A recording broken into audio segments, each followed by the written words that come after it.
What's going on, y'all boys? It's your man MK. Welcome back to another reaction, man. Why everyone who can exit the UK is leaving. Why everybody leaving the UK, man? I thought everybody liked living over there. I thought it was, no guns. Might get shanked up, though, poked up. You feel what I'm saying? But yeah, I don't know why nobody would want to leave the UK, man. If for all y'all didn't know, you know what I'm saying? I'm from the UK. But I don't know. Are y'all done eating your anchovies and shit like that?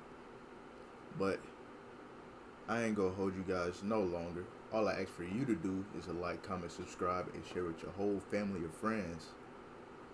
And let's get right into the video, man.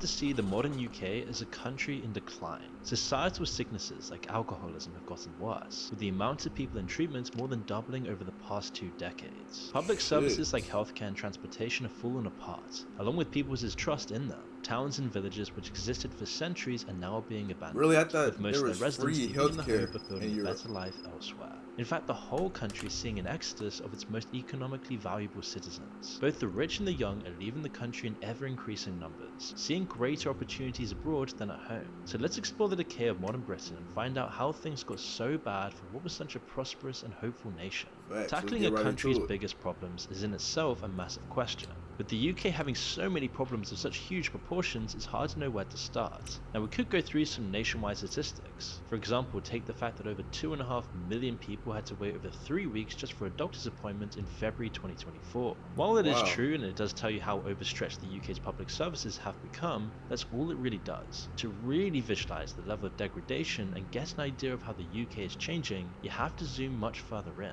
Just living in the UK forces its people to confront this decay because they can literally see it all around them. Independent businesses have closed down, replaced by vape stores, takeaways, phone repair shops, and money laundering fronts. Meanwhile, once proud buildings and beautiful examples of British architecture and heritage have been left to rot.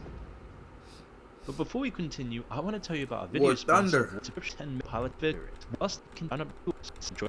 Take the neighborhood of Portswood in Southampton, for example. Not too long ago, it was a thriving neighborhood full of independent bakeries, grocers, butchers, and other businesses. There was even an independent cinema housed in the beautiful castle-like Broadway building. Portswood should have been fairly insulated from the degradation that's hit the rest of the country. It had nearly everything going for it. Southampton is in the comparatively richest south of the country, not far from London. The nearby university and the docks should have kept enough money flowing through to keep communities like Portswood afloat.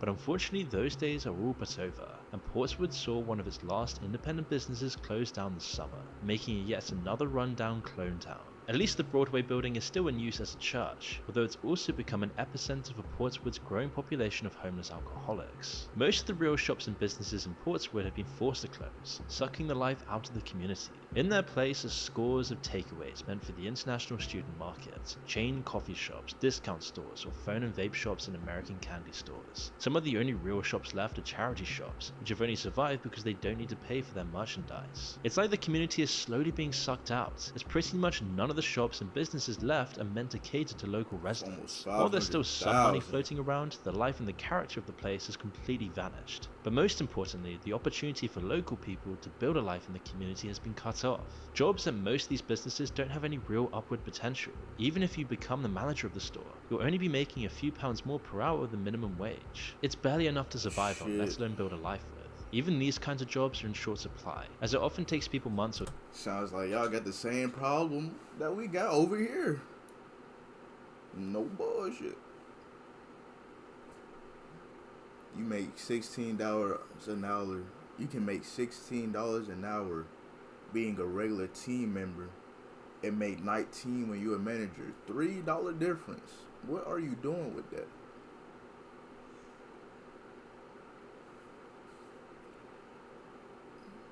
Gonna have to get 2 jobs, my boy. Years to find any work. Compare it to inheriting a family operation or starting your own independent business and it's night and day. There just isn't room in local UK economies for that anymore. Even in the richest parts of the country, leaving town centres completely abandoned and looking the same as every single one across the country. And because there's no longer any incentivization to build a business in these towns, nobody has any reason to actually go into these town centres anymore.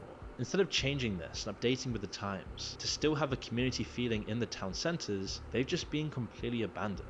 And unfortunately, this bleak reality is actually the best case scenario for most British towns and cities. If you travel north rather than south from London, things start to get even worse. The Oh, majority of really? British towns relied on industry rather than education or to fund their economies. And when all the factories and mines closed down in the 70s and 80s, whole cities had their lifelines cut. Like a car that's running out of fuel, these towns didn't crash, they just slowly rolled to a stop. The reasons behind this are all well documented. The people going through it at the time knew what was happening. Simply put, developed economies shifted from industry and manufacturing towards finance, education, and technology. Globalization kicked in, and traditional old manufacturing industries got completely wiped out, with other cheaper foreign countries offering lower costs to multinational companies that own the factories. For many though, this is really old news, and almost everyone knows this by now, as almost every single developed economy has dealt with the same issues. But not all Yeah. of them have seen their communities collapse and left their towns and cities to rot. The reason that it's been particularly bad in the UK is the lack of private or government investment to try and save these towns and cities. According to the Institute for Public Policy Research, the UK has been sitting at the bottom of the G7 for years in terms of private investment. It doesn't get much better when you Wow. compare it to much smaller developed economies either. The UK is a lowly 28th out of the 31 highly developed OECD economies. Ever since 2008, the UK has been falling behind in this key area and it's been awful for UK society.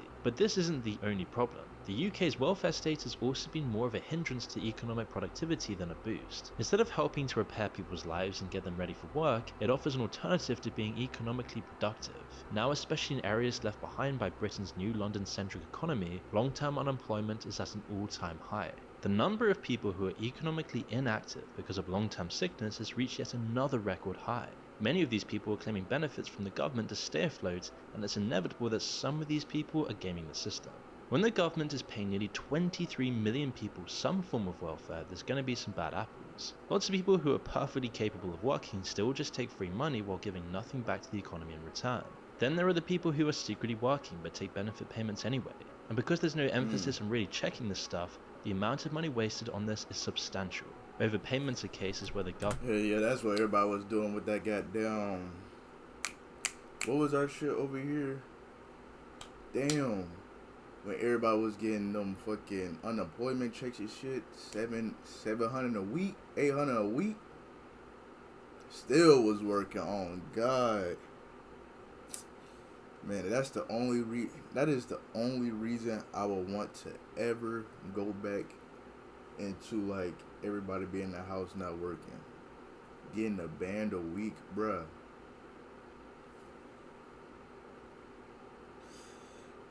Woo!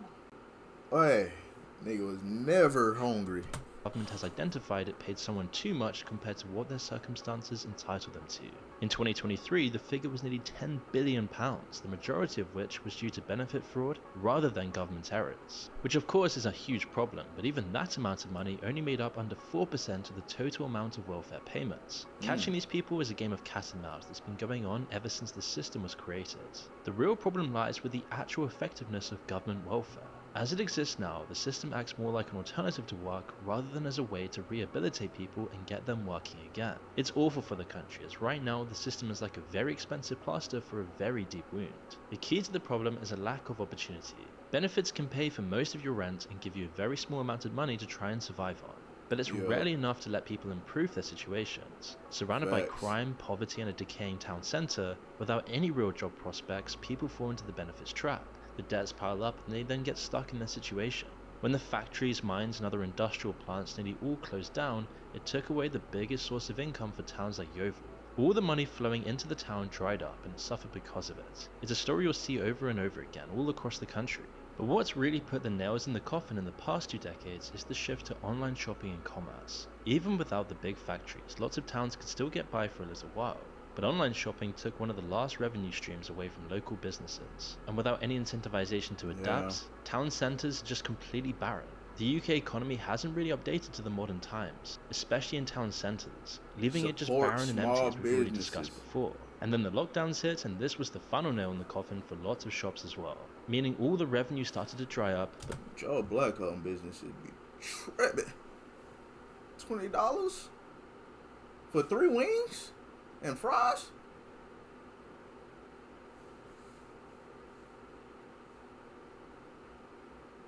And the wings were dry. But the rent still needed paying.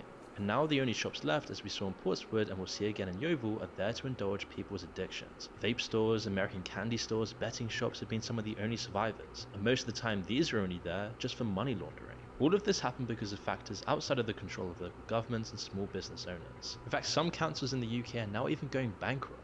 Companies like Amazon rarely if ever pay taxes, and even when they do, only tiny fractions are going to local councils. And because of this outdated UK system, it's far harder for local governments to tax online shopping compared to taking a card from local businesses. They just don't have any power over them. Plus, all of this happened over the course of 20 years of further spending cuts and austerity from the central government, and this was a recipe for disaster. Which is why then it's no wonder so many local governments in the UK are going bankrupt. In towns like Yeovil, it's the communities that have suffered and made it unable to offer people an opportunity for a good, healthy life, leading to this very pessimistic, miserable atmosphere in the UK right now. Almost everyone notices when they go to the UK, especially compared to the US, Canada and other Western countries, that misery hangs heavy in the air. There's not really any sense of optimism outside of London. Now lots of towns have made attempts to reverse this whole thing playing out. In 2017, Yeovil committed to revitalising their high streets with a big investment in infrastructure and a redesign of their high streets. At first it looked like things might be going well. Residents saw the construction as a necessary evil because something was finally being done, even though it disrupted business on the high street even more.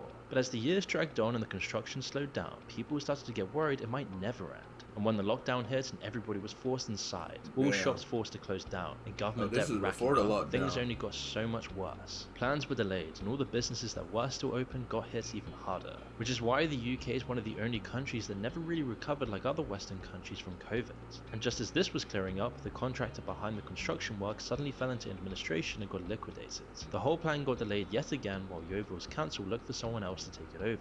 Years and years after the plans were set in motion, they still haven't finished. There's still half-finished construction work all over Yeovil's high street. Drunkenness, violence and disorderly behaviour have also hit a new high, with Yeovil's police department saying they're aware of the increase in homelessness and crime. And while it might seem like a story of rampant incompetence and extreme poverty, this kind of situation has unfortunately become all too common in the UK. Conditions like this break people down, and they almost guarantee that people brought up in them won't have a good chance at building a good life. We've already talked about how awful things like the job market are for young people.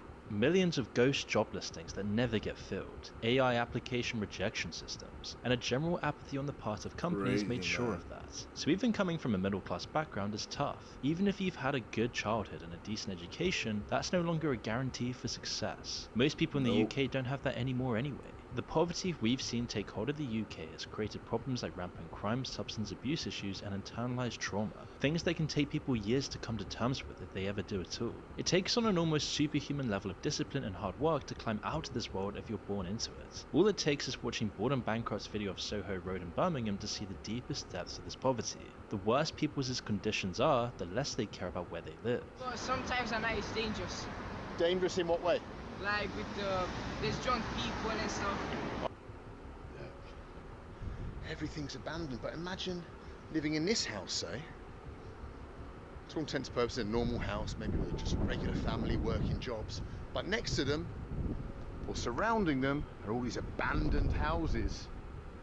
It makes places magnets for crime, from littering and substance abuse, all the way up to the worst of offences. Government efforts to clean up these places and make them halfway livable fall short. It's an uphill battle. The negative culture proves hard to get rid of once it's taken hold. It also brings us to the elephant in the room of immigration. Everything we've talked about so far could have happened and most likely would have happened even without immigration. People are just people wherever you go and they're products of the world around them. But even without factoring in any kind of prejudice, the massive levels of immigration into the UK have been a big factor in this decline. We have institutions in place to deal with these problems, but they've been completely overstretched by the sheer volume of people in need of help. Even with the left-wing culture of silence over this issue, it's gotten too obvious to ignore for at least some liberal-minded people. The following figures come from a piece in The Guardian, the most left-wing paper in the UK, and it's a rare look at something they just don't acknowledge, but you know it's bad when they've finally broken their culture of silence around the issue. Over the past 3 years, an estimated 2.4 more million people have arrived in the UK than have left the country. This is all new as well. Even in the 70s, when anti-immigration sentiment was at this highest watermark, net immigration into the country was actually lower than the amount of people leaving. Lots of politicians and executives secretly love immigration. They see it as a solution to the productivity problems and the sickness problems that we've talked about. And there are a lot of essential industries that couldn't get by without migrant workers, from healthcare to construction. But in lots of ways, these benefits are far outweighed by the consequences. The UK was already falling apart before all of this started around 15 years ago. Now public services are completely swamped. Rent prices, doctor waiting times, nearly all of the things people complain about the most would get a whole lot better without 2.5 million extra people filling up this space. All of these claims originally come from a paper by Steve Forthergill, a professor of economics. Within days of publishing this work on immigration, he was fired from his 30-year position at the university. This is just the beginning, but it will go on for years and years before this is actually confronted properly. And the end result, as we've mentioned before, is a lack of opportunity for everyone in the UK. And with the UK economy entering into its second month of decline in a row, nearly everyone who can manage it is leaving for greener pastures. One more month of shrinkage 23%. and it's officially going to be another recession. One of the most significant groups on the way out are young people. People who have the time and the ambition to build a good life for themselves. Today, over 30% of 18 to 24-year-olds are seriously considering leaving the country. It isn't a light decision. Most people are so disillusioned and cynical about the UK's prospects that they're willing to leave their families behind. It's terrifying for the people who either can't leave or don't want to. If they're young as well, it leaves them having to support a country where a massive proportion of people aren't working. The UK's aging population means that it's only going to get harder for young people going forward. Pensioners will control even more of the vote, leading to more policies in their favour and all to the detriment of young people as well. Meanwhile, older people who have the means to actually leave are also on their way out. The new government's heavy tax increases are scaring away the rich, leading to a massive exodus of the economy's most valuable contributors, as the UK is expected to lose the greatest proportion of millionaires in the world in the near future, according to the Financial Times. Now, whatever your opinion about the rich, these are the people whose businesses create the jobs that have become so scarce. Without their tax income and their impact on the economy, They things all will coming only get to- worse. It's telling You that so already many know. people can't see a brighter future in the UK. You don't need statistics or charts to know all of this. The evidence is in front of the British people's faces every single day. It's clear that this country is in decline, which is a real tragedy. But the only question left unanswered now is how bad is it really gonna get, and when is it gonna start improving?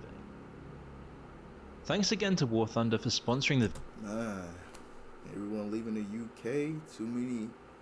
Got immigration, bad cities, drunk people everywhere. I think America would have been 10 times as worse as the UK if we didn't have other things to get rid of. You know what I'm saying? The drinking, like you know, we got the rules, and you gotta be at least 21 to drink. I think it's lower over there in Europe and things like that. Then you got, I mean, let's just stop drinking worldwide. I bet the world would be a better place. It's like drinking is, just stick with the grass, man. Just stick with the grass and things like that. But if you guys enjoyed that video, it will be the first link in the description box below. Make sure you like, comment, subscribe, and until next time, I'm out, man.